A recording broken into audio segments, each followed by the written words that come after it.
Welcome students, we will continue our lesson with the consumption function. It is also called propensity to consume. Now, what is the consumption function? It refers to functional relationship between consumption and national income. We are now studying the macroeconomics and you will understand it कि यदि हम लोग का national income बढ़ेगी तो उससे consumptions पे क्या इफेक्ट पड़ता है. That is called the consumption function. It is a relationship between consumption and national income. National income के चेंज होने से कंजम्पशन पे क्या फर्क पड़ेगा. That is consumption is equally functioning by C is for the consumption and Y is for the national income और income.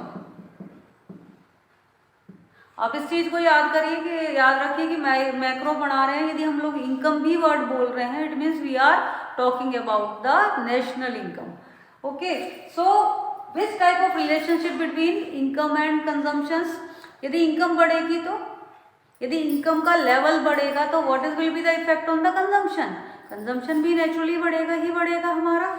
So it represents what is the consumption. Consumption it represents the willingness of household. Who will do the consumption expenditure? It is the expenditure of the households to purchase the goods and services at a given level of income. At given a level of income, what is the level of consumptions that makes our consumptions level? Okay, now we go with the income and consumption. Y is for income and C is for consumption. When income is zero, already we have discussed it. यदि income zero होगी तो consumption होगा या नहीं होगा. Of course, the consumption cannot be zero. Survival के लिए हमें चाहिए ही चाहिए. So income यदि zero है तो what will be the consumption? It is 50. और जीरो लेवल पर जो इनकम कंजम्पशन होता है उसे क्या कहते हैं हम लोग. उसे कहते हैं autonomous consumption. It is called autonomous consumption. जब इनकम बढ़ती है तो कंजम्पशन बढ़ता है. Income increase from 0 to 50 and consumption increase from 50 to 75. Same table follow up कर रहे हैं जो पहले की थी, इसीलिए कि बार बार हम अलग अलग टेबल लेंगे तो आप लोग कंफ्यूज होंगे. So you will take the same table for all of your work और इस चैप्टर के लिए हम लेंगे. इसका मतलब है कि हमारी इनकम 50 बढ़ रही है और हमारा कंजम्पशन हर बार 25 बढ़ रहा है.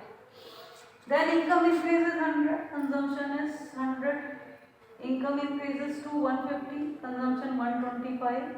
It is 200 income and consumption is 150. And it is 250, consumption is 175. Now already we have done that our line of income is always at 45 degrees. So we have income diagrammatical presentations. Y is income. Consumption zero से income will start from zero, लेकिन consumption zero से start नहीं होता. क्यों नहीं होता? अभी हमने बोला है कि जब इनकम जीरो है तब भी कंजम्पशन जीरो नहीं होता. कुछ ना कुछ होगा. It is positive at zero level of income. Consumption is positive at zero level of income. So what is this? This is called the C bar. It is your C bar. It is your autonomous consumption. इसीलिए इसे थोड़ा सा ऊपर लेंगे. इसे number से बनाने की भी जरूरत नहीं है. We will start from a positive point. Consumption कुछ भी दिखाएंगे that will be our autonomous consumption and then we will take it this one. And now this is a point when income is equal to consumption. You can see this is your income and this is your consumption, and at this point both income is equal to consumption. This point is called the break-even point. This point is called the break-even point.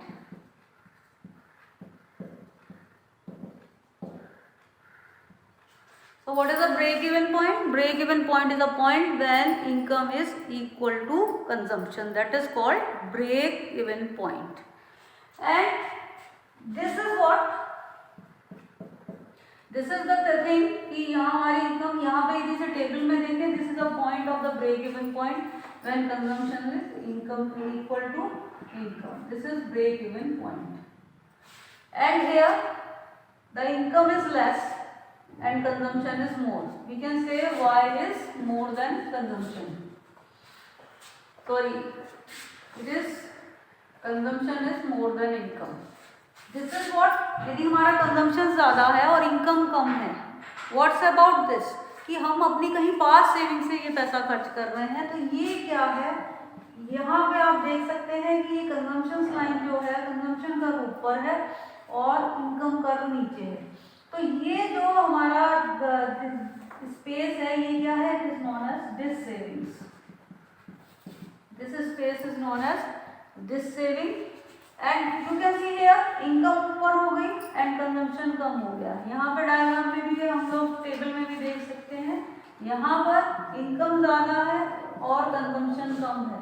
तो what is this, this is called, these are the savings, these are our savings.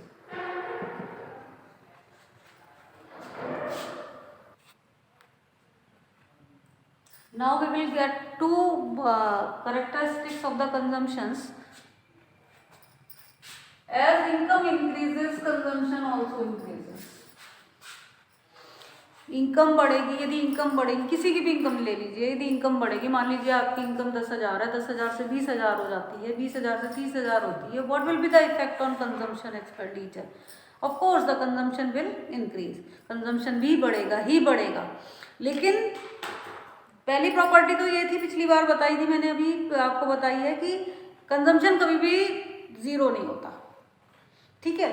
दूसरी ये हो गई, as income increases consumption also increases. ये बहुत ही remarkable है, but increase in consumption is less than increase in income.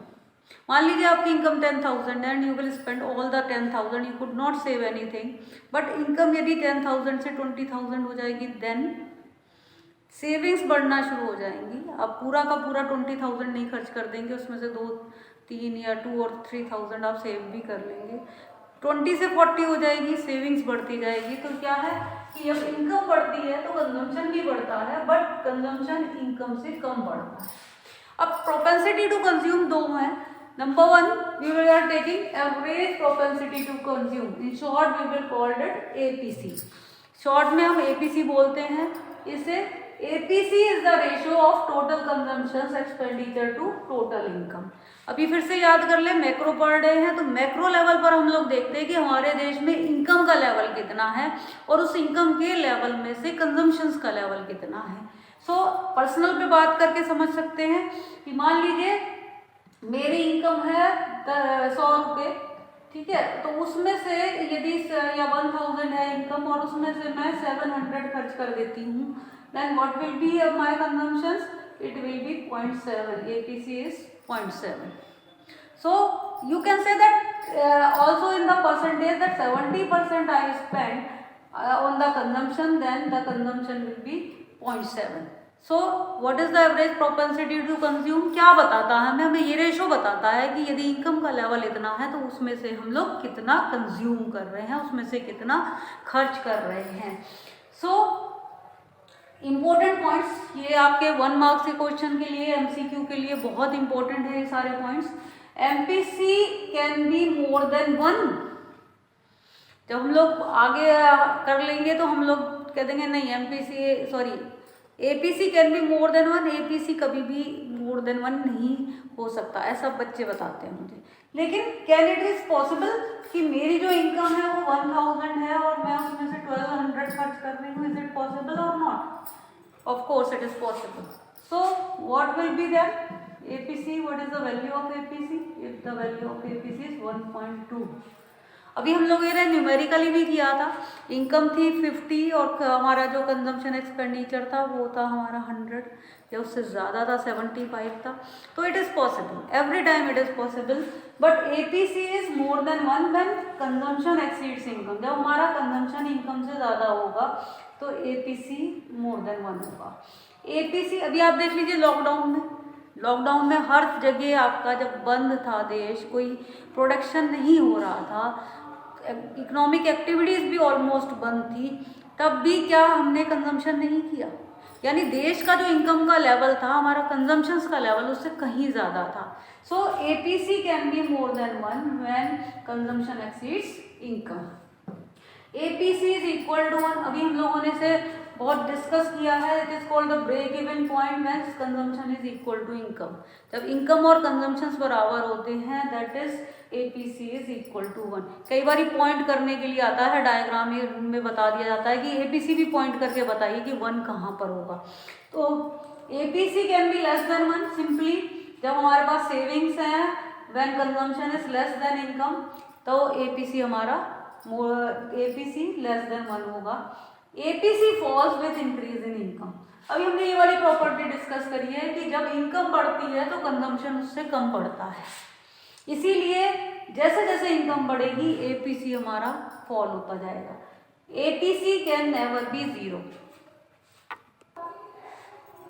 अब consumption ही 0 नहीं होता तो एपीसी कहाँ से 0 होगा? So APC can never be 0। Now will come to the MPC. MPC यानी मार्जिनल प्रोपेंसिटी टू कंज्यूम। यदि डेफिनेशन देखें तो डेफिनेशन में सिर्फ 2 वर्ड्स का अंतर है, यहाँ चेंज नहीं होता, यहाँ चेंज है। MPC is the ratio of change in total consumption to change in total income. MPC क्या है? एपीसी हमें बता रहा हमारी इनकम इतनी है और उसमें से खर्चा इतना है। एमपीसी कहता है कि यदि हमारी इनकम पहले थी 1000 और अब 1000 से बढ़ के हो गई 2000, okay, it is what? It is change in income, change in income. और कंजम्पशन जो है हमारा, कंजम्पशन जो है पहले हमारा था, कंजम्पशन कितना था हमारा यहाँ पर 700, ये 700 से बढ़ के 1200 हो गया। ये हमारा चेंज इन कंजम्पशन है और ये change in income. Change in मतलब what is the change, additional income कितनी हुई। सो चेंज इन इनकम कितना हुआ हमारा, 700 से बढ़ के 1200 हुआ, इट इज 500। और इनकम कितनी बढ़ी है 1000। Then what is the MPC, the value of MPC is 0.5। So यदि न्यूमेरिकली देखेंगे तो there is no difference, but the concept is different. यदि देश में इनकम इतनी बड़ी है तो उसका हमारे कंजम्पशन पे कितना असर पड़ा है और हमारी सेविंग्स पे कितना असर पड़ा है, दैट टेल्स अस एमपीसी। अब ये भी बहुत इंपॉर्टेंट है, value of MPC lies in between 0 to 1। APC की बात कर रहे थे, एपीसी मोर देन 1 भी हो सकता है, लेस देन 1 भी हो सकता है, 1 भी हो सकता है, but can not be 0। But what's about the MPC? MPC 0 से 1 होगा। कैसे? यदि मान लीजिए हमारी इनकम 1000 बढ़ी है, चेंज इन इनकम है 1000 और हमने कंजम्पशन भी 1000 ही बढ़ा दिया, then what will be the MPC? 1000 upon 1000 it will be 1। Income हमारी बढ़ी 1000, change in income is 1000 और change in consumption is also 1000, then what will the value of MPC? It is 1। और यदि हमारी इनकम 1000 बढ़ी है लेकिन हमने अपना कंजम्पशन कुछ नहीं बढ़ाया, एज इट है जितना पहले था, तो what is the change in consumption? It is 0। सारा का सारा सेव कर लिया जितनी भी हमारी इनकम बढ़ी थी, then what is the change in consumption? It is 0, then it will be 0 upon 1000, it is equal to 0। Hopefully that you will understand it. Okay.